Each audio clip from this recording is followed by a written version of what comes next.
Olá, hoje a gente vai fazer uma coisa um pouco diferente.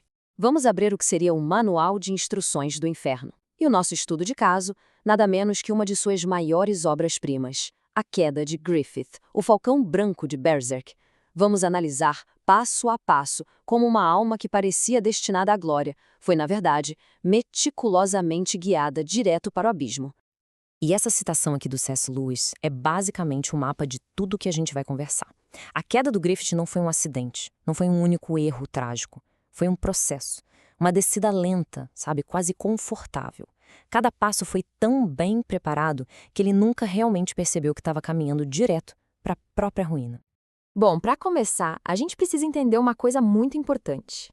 Griffith não era um alvo fácil, cheio de defeitos. Pelo contrário, do ponto de vista do inferno, ele era a matéria-prima ideal para a corrupção, justamente por causa das suas virtudes. Olhando para esse perfil, a estratégia fica claríssima. As maiores forças do Griffith foram transformadas nas suas piores fraquezas. A ambição dele, o tal sonho, virou a desculpa perfeita para ignorar os crimes do agora. O carisma, isso aí virou um espelho para alimentar o narcisismo. E a racionalidade dele serviu para silenciar a consciência. Um tentador que sabe o que faz não precisa criar uma falha do zero. Ele só pega uma qualidade que já está ali e torce ela. E a primeira e mais poderosa ferramenta usada contra ele foi justamente a que parecia mais nobre de todas, a sua própria ambição.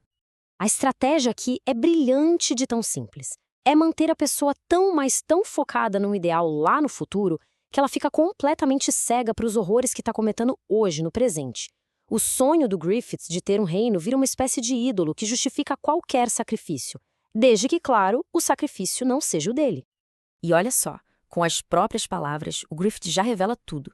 Ele criou uma filosofia que, na prática, desvaloriza todo mundo ao redor dele. Os amigos, os soldados, não são pessoas com seus próprios sonhos, são ferramentas. São, como a análise diz, lenha para queimar na fogueira da ambição dele. Ele já tinha tirado a humanidade deles na própria cabeça muito antes de qualquer sacrifício acontecer de verdade. Pois é, esse mundo que o Griffith construiu com tanto cuidado, onde ele é o sol e todo mundo gira em torno dele, está prestes a encarar a maior ameaça possível, uma ferramenta que decide ter vontade própria. Essa pergunta é a chave de tudo. A saída do Guts não é vista pelo Griffith como um amigo seguindo o próprio rumo. Não. É um ato de rebelião. É a propriedade mais valiosa dele declarando independência. E isso simplesmente despedaça a crença do Griffith de que ele tem controle absoluto sobre tudo e todos. Mas claro que isso, impossível. Essa frase não deixa nenhuma dúvida, né? Revela um sentimento de posse que é doentio.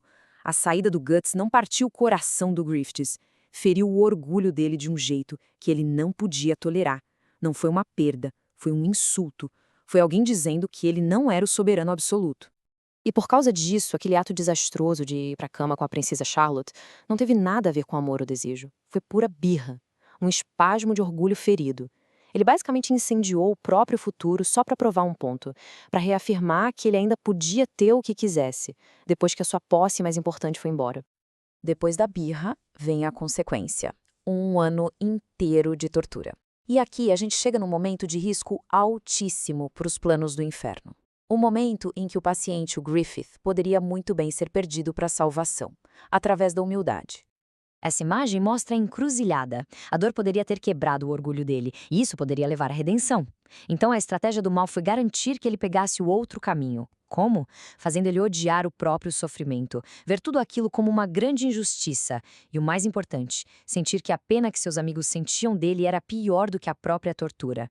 O cuidado deles virou um ácido na pele dele, porque só confirmava o quão fraco ele tinha se tornado. Agora, a gente chega no clímax de toda essa corrupção. O eclipse. E aquilo não é só um massacre, é uma cerimônia religiosa às avessas, um sacramento do inferno. A lógica que apresentam para o Griffith nesse momento é de uma maldade genial. É o que a gente chama de falácia do custo irrecuperável, mas elevada a um nível espiritual. A ideia é, cara, você já foi longe demais para voltar. Olha o tanto de gente que morreu por você. Se você desistir agora, a morte deles não vale de nada. Então, para honrar esses mortos, o que ele tem que fazer? Criar mais mortos. A culpa dele não leva ao arrependimento. Ela vira o combustível para um pecado ainda maior. E com essas duas palavras, a escolha está feita. Esse é o momento exato em que o Griffith coloca o seu eu acima de tudo e de todos. É o ato final de egoísmo, onde ele tranca a porta do próprio coração por dentro e joga a chave fora. Ele escolhe o poder, mesmo que solitário, em vez da conexão com os outros na dor. Mas a corrupção não para por aí, em se tornar um monstro. O estágio final, o mais sofisticado do mal, é o retorno do Griffith, não como um demônio, mas como um salvador. Falcônia é um engano em sua forma mais perfeita. É um falso céu aqui na Terra. Oferece paz, segurança, conforto, mas a que custo? As pessoas trocam sua liberdade, sua responsabilidade espiritual pela segurança que é garantida por quem? Pelo próprio demônio que secretamente criou todo o caos do qual ele agora as salva. E aqui está o grande truque final. Griffith se torna a paródia perfeita de um Messias, um falso anjo de luz que oferece paz e segurança material. Ele cria um mundo que brilha tanto, mas tanto, que acaba cegando todo mundo para a verdadeira luz. As pessoas ficam tão confortáveis, tão seguras, que suas almas vão atrofiando, felizes no seu paraíso de concreto, sem nem perceber que estão presas numa gaiola. E a gente termina com essa provocação, porque no fim das contas o sonho do Griffith se realizou. Ele conseguiu o reino dele. Mas quando a gente olha para a perfeição de Falcônia, a pergunta continua ecoando, né? Se a paz é construída em cima de uma montanha de corpos e governada por um demônio, isso é paz de verdade? Fica aí a reflexão.